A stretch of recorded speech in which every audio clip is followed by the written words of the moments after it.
Spoilers ahead. Watch out and take care. The movie begins at the St. Petersburg Bank. As usual, the bank is full of civilians. Every person present there is getting work done related to their accounts.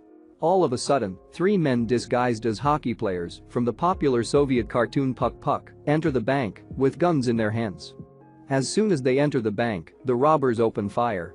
Suddenly there is an atmosphere of a stampede. They order the employees of the bank to fill their bags with cash. Some of those robbers deploy their positions at different places.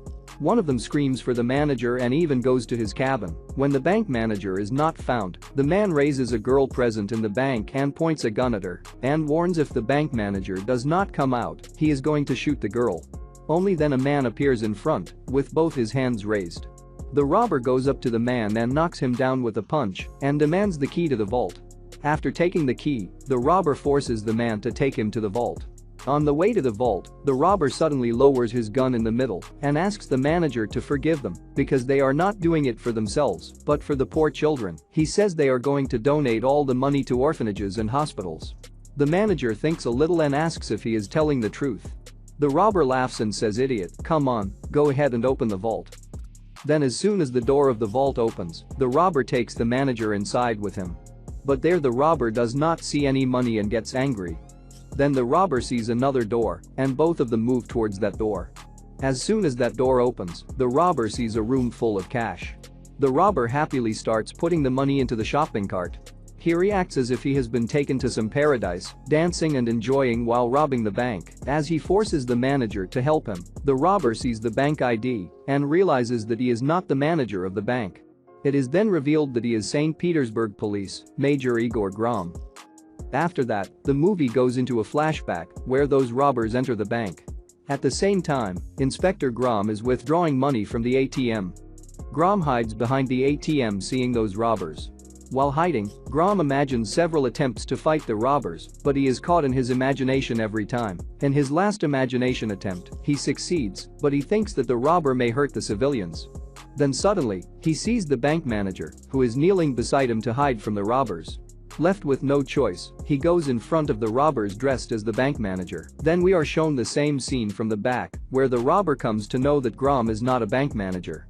At the same time, Grom knocks the robber down with one punch. And as Grom leaves there, a security guard of the bank comes out of the washroom and asks Grom, "Who are you and what are you doing here?" Grom shows him his ID card and informs him about the robbery. He suggests he hide himself and his shocker in the washroom. After some time, when the first robber does not return with the cash, the leader of the robbers feels suspicious and orders his other comrade to look after the first robber and the manager. The robber heads towards the vault room and finds the robber sleeping on the money in that vaulted room and tells him that it is getting too late, come on let's move. Meanwhile, the robber outside gets even angrier and starts shooting at the bank shed. Suddenly, we see a shopping cart coming on its own, in which both the robbers are lying unconscious. And then Grom also comes out.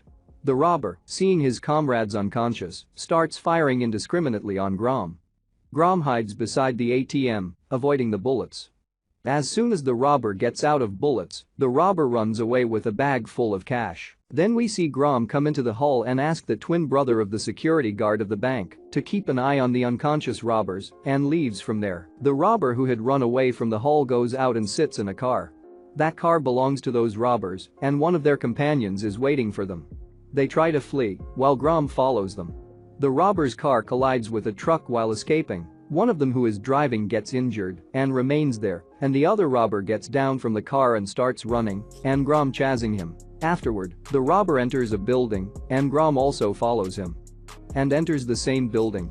Grom punches the robber from behind and knocks him down. Now a fight ensues between Grom and the robber. Both of them are heavy on each other. Somehow the robber knocks Grom down and tries to escape by climbing to the top floor of the building. But Grom does not stop chasing him.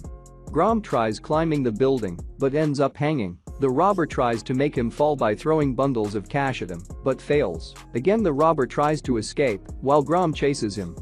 Eventually, while running away, Grom knocks down the robber by punching the door. Then the police arrive at the bank and see the situation is under control. The police ask the civilians about the man who fought the robbers and a receptionist describes Grom's appearance. The police immediately recognized that it was Grom who did this. We see news channels telecasting news about the failed attempt of a robbery in the bank and the robbers getting arrested with all the civilians unharmed just because of a man, Major Grom. The end.